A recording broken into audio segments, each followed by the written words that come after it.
Hey, everybody, it's Eri from Tokyo. This is your cryptocurrency update from Japan. And there was an AMA of sorts with the CEO of FlareNetworks. It was long, 2 hours and 42 minutes. Very good, hosted by Jenny Q Ta and also Dogecoin Militia. And this was a really wonderful way to introduce the Doge community to the Flare networks. I think that the XRP community has been well aware of Flare networks for quite some time. And I just know that for a lot of people, the 2 hour and 42 minute long AMA is just too long to listen to. And it's just not that you don't want to, it's just that everybody is always short on time. So what I'm going to do in this video is pull out 5 portions. It is going to be played back at a 1.25 speed, so it will sound a little faster than their natural voice does, but I'm doing that for the sake of saving time. So of course, I want you to listen to it in its entirety, but for those who will not be able to do it, hopefully this helps a little bit. XRP Patty recorded it, and it is posted on Mickey B. Fresh's The DeFi Standards channel. So the first portion here is a very high-level, succinct summary of what Flare is, and it is given by Hugo Philion. Okay, have a listen. So Flare's a very scalable smart contract layer, and really its role is to sort of bring all these tokens together one place to give them smart contracts. And what that really gives each community is access to all the sort of awesome things that have been happening in the smart contract space, which is really where most of the development in the space is. Things like DeFi, NFTs. Increasingly, I'm seeing things like private or digital identities, such that you can kind of have an identity on your blockchain that maybe doesn't give away who you are and where you live, but can be used to do transactions. I think that's probably something that's coming. Managing your own personal data and various other kind of applications which are moving along. And then, a lot of what's been taking place is a way for people to earn money. That's generally called DeFi, and that's taking their capital, which is their token, Doge, or any of the tokens out there. But obviously Doge sort of isn't available in DeFi today. Taking those and essentially putting them into liquidity pools for people to borrow them for cross-chain liquidity to take place, which is the trade of tokens between different chains. And that's what Flare will enable. It will enable essentially the full functionality that is available on blockchains today. So I hope that's a pretty succinct high-level summary. There's a lot of technical stuff underneath that, but I don't think it's necessary to get into that right now. Yeah, okay, so the important part is you're going to be able to make money with a variety of tokens out there, and Doge is one, Litecoin, XLM, XRP, and then we just heard in the announcement recently that the Algo network is going to be added. If you were able to catch my Pink Sparkle Live, you know that the Flare Network platform just raised 11.3 million, and that included money from the Goldman Sachs of the crypto industry, the digital currency group. And I think that it's important to know that they don't need any more money. So no, they're not accepting any more financiers, or at least presently. And the platform is in its last stages of the security audit. So this is just a couple of steps away from the launch date. It's not far off. And of course, this is the part that you don't want to rush. So that's why we don't have a hard date as of yet as to the launch. All right, now I'm going to play for you a section that is short, 1 minute, but it's really, I think, why I respect Hugo so much. All right, here we go. Also, not a believer in the deification of anyone in this space. I find the kind of fanboy mentality around people that are related to blockchains to be very, very antithetical to what we're actually trying to achieve, which is I find the fanboy mentality to be too close to religion, and I don't like it. And it's really not what we're trying to achieve. What we're actually trying to achieve is a democracy rather than a theocracy. Right. And I don't like the theocratic aspect of this space. It bothers me. And the fact that it's a tendency in pretty much all human thinking is unbelievably tiresome. Yeah, no, I'm right there with you. And I was going to ask Jenny. Unbelievably tiresome. Yeah, it sure is. Okay, part 3. What is FlareNetworks in relationship to Ethereum? All right, this is very short, 1 minute long. Here you go. In some ways, maybe similar to Ethereum. Yes, we use a similar technology, but we have very different user bases. We have very different communities. And so I expect actually to see a totally different set of ideas. I hope to see a different set of ideas. That is incredibly important to me. You know, as I said about 10 minutes ago, what is built on Ethereum is very, very dictated by the minds of the people that have been building on Ethereum. Yes, I expect there will be a large amount of crossover, but I also think that each community is unique. It has its own unique thinkers, and so therefore I expect there to be totally new things built on Flare that haven't been thought of on Ethereum. Yeah, a whole set of new things that haven't been thought of before that have been built on Ethereum. It's going to be a network of networks. Okay, part 4. This is the philosophy of decentralized platforms as Hugo sees it. And this is 2 minutes and 30 seconds long. Have a listen to this. What Flare's really trying to do is to bring communities together in a sort of democratic and egalitarian way. And you asked me for my philosophy. I think we started as a team really with a singular desire to help, or at least an interest in decentralization. When I was trading in financial markets, I got very sort of down rabbit holes of like, where does value come from? What is the economy about? What's all this about? And because you start trying to look at the economy and the money and the value and the capital as almost a physical system, and the problem is it's really hard to look at it as a physical system because it doesn't have any kind of real underlying. It's been structured in a way such that the underlying laws, which are scarcity, as in the world has it has scarcity. There's a fixed amount of anything at any given time. The world's economy tries to abstract very, very heavily away from that, so as to manage the populations, and that can be good, it can be bad, but the ultimate thing is that it puts a very small set of people in control of a very, very large amount of people, and we feel that there's a better way to do that. I think the entire decentralized space feels that there's a better way to do that. And so that was really our desire to get into the space, to build something in the space, and to make something kind of, of value.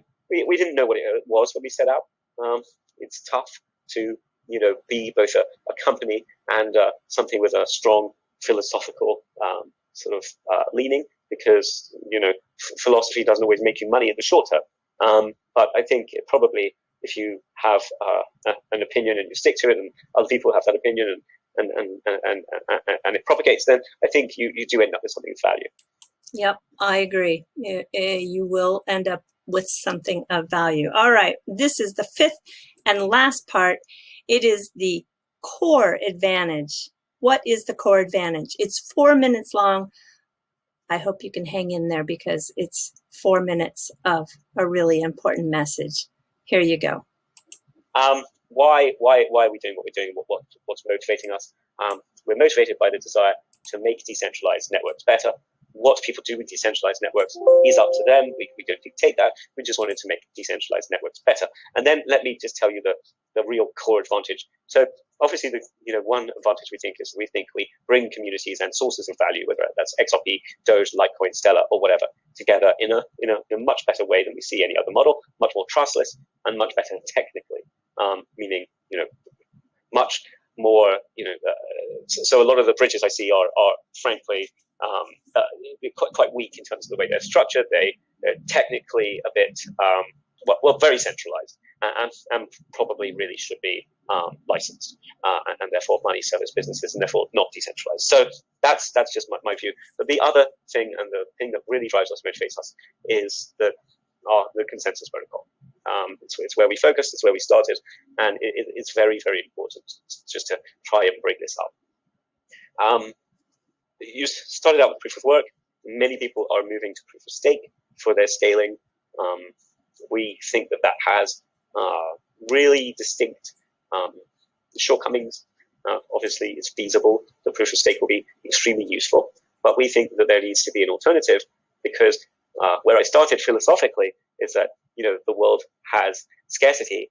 Well, that is true both for energy, which drives proof of work, but also stake, which is essentially simply capital. And so capital is scarce, and in fact, capital is fixed at any moment in time. Yes, it grows over time as the sum of human endeavor creates more and more wealth, capital, but it's fixed at any one time. So what proof of stake is asking, by and large, of the population of the world, is for us to divert increasingly large amounts of capital away from other productive endeavors, such as scientific research or making machinery or whatever it is that the economy does with capital.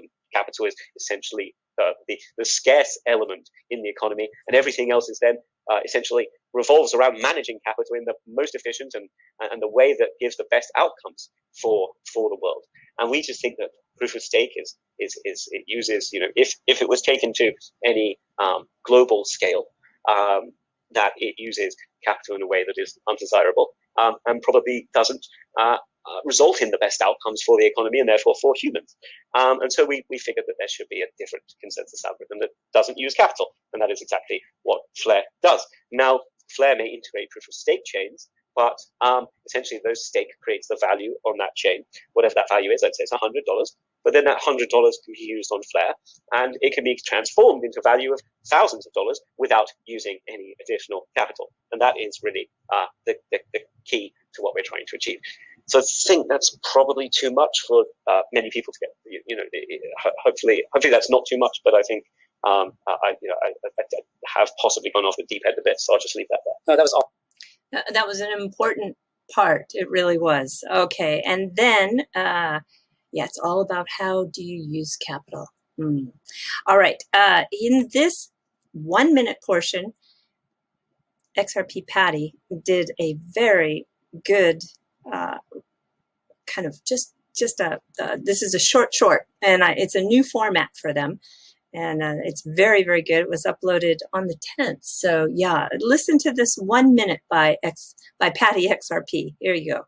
Spark is the native asset of the Flare network. There are 100 billion pre-minted Spark tokens, with 8 to 10 billion of those being released at launch. Spark's main use case is to be used as pristine collateral throughout the ecosystem, and most importantly within the F-asset system.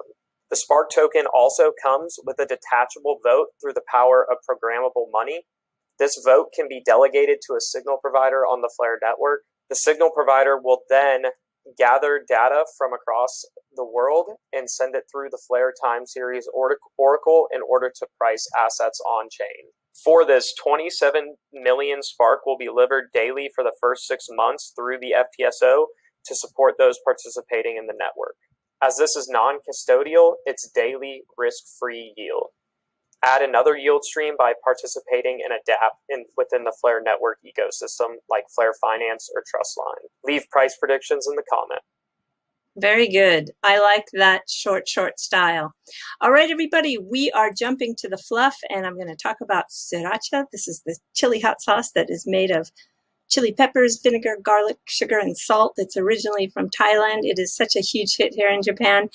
And because they didn't make it in Japan, the supply was always lower than the demand. And it was something that people used to stock up on and buy bottles of and stash away because it was so hard to get. But now it's being made in Japan, and they have also launched it into the vending machines. And as you know, the vending machines here sell everything, literally everything. It comes out in a tube like this with a flyer, and this is the shot of what those vending machines look like at night. Very, very sharp. I think it's very, very good. And yeah, it's a consumption of energy, and I'm sure there's going to be people who leave a comment for that. That is a part of Japan that probably is going to change in my lifetime in regards to how many vending machines we have that are plugged in. Yeah, I'm sure that there's going to be an improvement on that use of energy. And what I thought I would talk about is not only just the vending machines, but another way, and I'm sure that you might have this in your country too. These are the honor system self-pay stands, very often vegetables and also flowers. And I've seen a variety of different, even hand-blown wind chimes I've seen. And these are stands where people put their goods out. And then, yes, even in the city, in my neighborhood, just across the way, there is an older woman who grows vegetables, and she has arranged, I think, to work with somebody in the neighborhood that allows her to put her stand up in their driveway. Because I've seen her. She doesn't live in the house, so somebody, maybe it's a relative, I don't know. She looks well into her 90s, and so she brings her vegetables and then sets up her stand, but she doesn't stay there. She has a little container that you can put the money in, and then everything is priced at the same price. Usually priced at 100 yen, which is like $1.